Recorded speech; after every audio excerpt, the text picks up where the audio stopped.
So, ayan mga lods, hindi po maganda ang hapon ngayon mga lods dahil nagkaroon po tayo ng earthquake.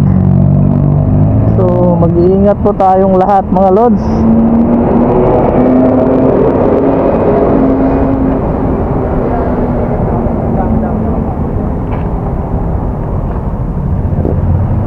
Sabi, nakakatakot kasi ang haba ng nagbabaan yung mga kaibigan nating mga construction kasi siyempre napakataas ng ginawa nila. Tapos napakahirap talaga ng earthquake kasi hindi po natin matitrace yung kung kailan tatama sa atin o kung saan tatama. Ayan, pati dito sa nagbabaan na rin yung mga tauhan. Ayan. So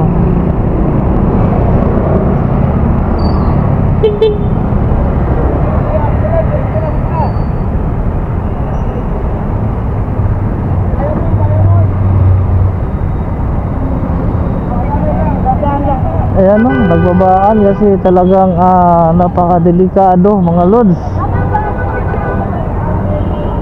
Halos lahat dito nagbabaan ng tao.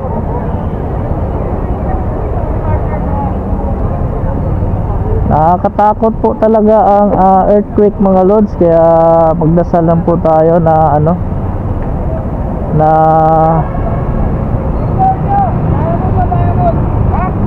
makaiwas tayo sa lahat ng kasamaan.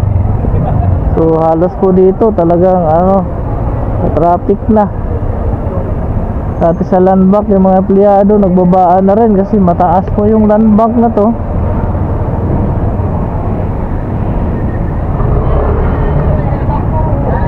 Napaka delikado po mga lods. Ay, grabe, ang hirap. Hindi naman sanang maulit. Napaka delikado talaga.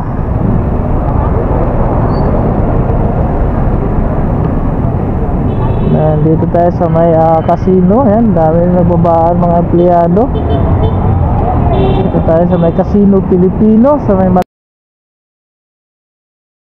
talagang mag-ingat tayo dahil ang earthquake ay wala pong nakakaalam kung kailan tatama at saan tatama.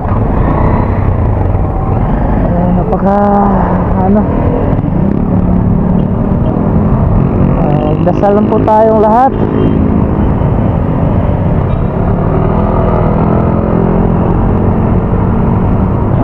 Sana hindi na maulit.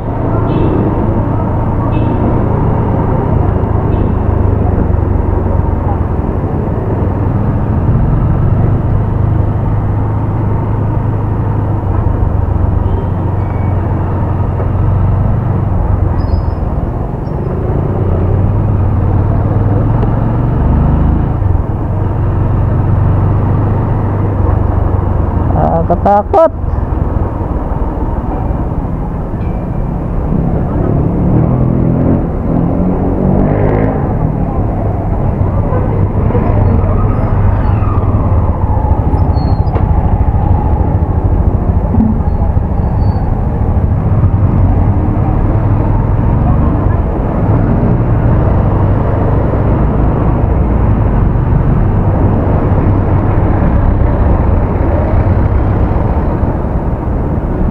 Sa may rin, nagbabaan na rin sila sa City State of Tower. Ingat na lang po tayo mga lord, mag-pray po tayo.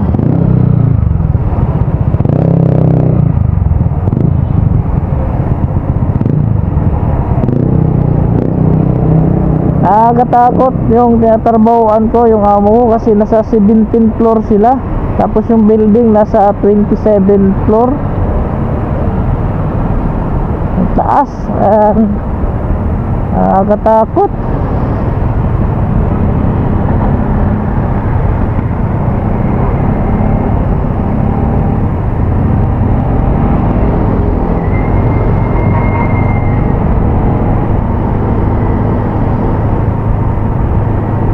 Ingat-ingat po tayo saan mang sulok ng mundo.